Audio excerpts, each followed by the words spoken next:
तगर और चंदन की जो यह गंध फैलती है वह अल्पमात्र है। यह जो शीलवंतों की सुगंध है वह उत्तम गंध देवलोकों में भी फैल जाती है, देवताओं में भी फैल जाती है। तगर चंदन की जो गंध है अल्पमात्र है, क्षणजीवी है। हवा का एक झोंका उसे उड़ा ले जाएगा, जल्दी ही खो जाएगी इस विराट में, फिर कहीं खोजे ना मिलेगी, एक सपना हो जाएगी, एक अफवाह मालूम पड़ेगी। पता नहीं थी भी या नहीं थी, लेकिन शीलवंतों की जो सुगंध है वह उत्तम गंध देवताओं में भी फैल जाती है। प्रातःकालीन स्नेह वंदन। आप सबको मेरा प्यार भरा नमस्कार और आप सुन रहे हैं आकाश गंगा स्टोरी बुक और सुनते हैं आज की कहानी। एक स्त्री मछलियाँ बेचकर अपने घर वापस लौटती थी। नगर के बाहर निकलती थी कि उसकी एक पुरानी सहेली मिल गई जो एक मालिन थी। उसने कहा कि आज रात मेरे घर रुक जाओ, बहुत दिन से साथ भी नहीं हुआ, बहुत बातें भी करने को हैं। तो वह रुक गई। मालिन ने यह सोचकर कि पुरानी सखी है, ऐसी जगह उसका बिस्तर लगाया जहाँ बाहर से बेला की सुगंध भरपूर आती थी। लेकिन मछली बेचने वाली औरत करवटें बदलने लगी। बेला की सुगंध की उसे आदत नहीं थी। आधी रात हो गई तो मालिन ने पूछा कि बहन तू सो नहीं पाती, कुछ अड़चन है क्या? तो उसने कहा कि कुछ और अड़चन नहीं है, मेरी टोकरी मुझे वापस दे दो और थोड़ा सा पानी उस पर छिड़क दो, क्योंकि मछलियों की गंध के बिना मैं सो ना सकूँगी। बेला की सुगंध मुझे बड़ी तकलीफ़ दे रही है, बड़ी तेज है। मालिन को तो भरोसा ना आया। मछलियों की गंध कहना ही ठीक नहीं, उसे दुर्गंध कहें।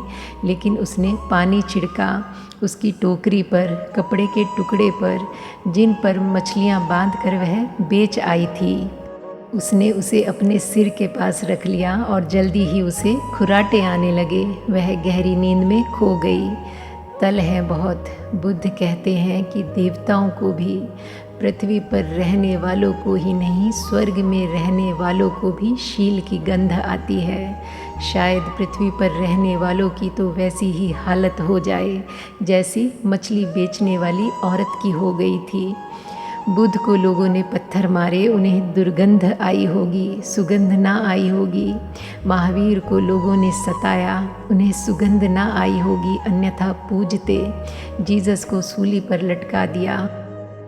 जाहिर है बात कि हम कोई ऐसी बस्ती के रहने वाले हैं जहाँ मछलियों की दुर्गंध हमें सुगंध मालूम होने लगी है, जहाँ हम जीसस को सूली पर लटका देते हैं, जहाँ हम सुकरात को जहर पिला देते हैं, जहाँ बुद्धों को हम पत्थर मारते हैं, महावीरों का अपमान करते हैं।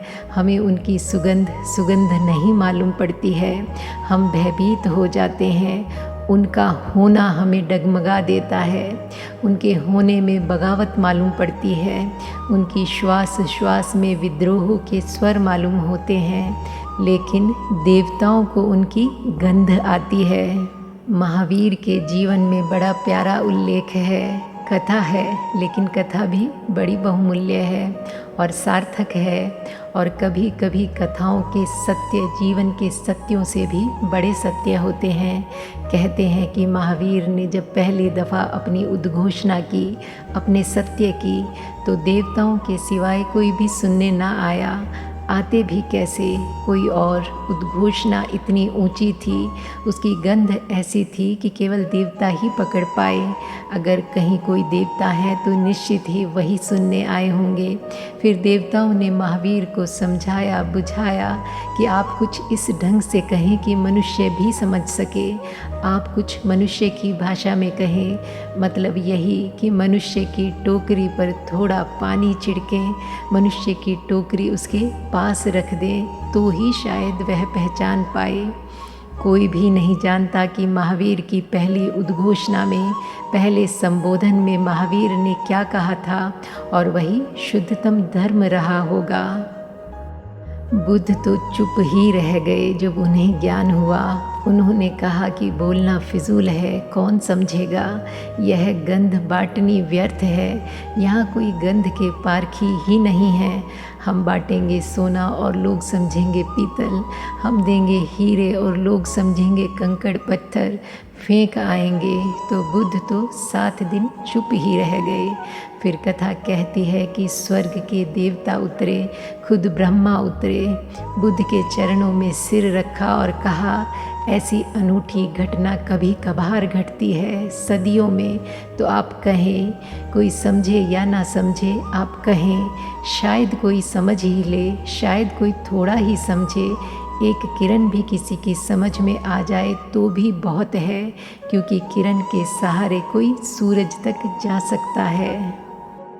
और बुद्ध कहते हैं कि तगर या चंदन की यह जो गंध है वह अल्प मात्र है, और यह जो शीलवंतों की सुगंध है वह उत्तम देवलोकों तक फैल जाती है। इस सुगंध को शब्द देने कठिन है, यह सुगंध कोई पार्थिव घटना नहीं है।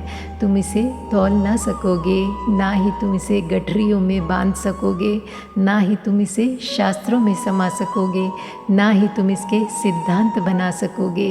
यह सुगंध अपार्थिव है।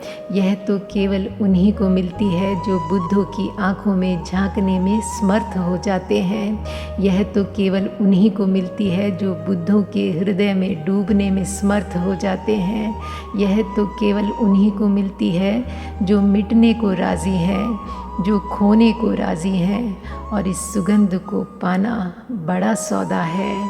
और आज के लिए बस इतना ही। मिलते हैं फिर एक नई कहानी के साथ। तब तक के लिए thank you God and thank you universe.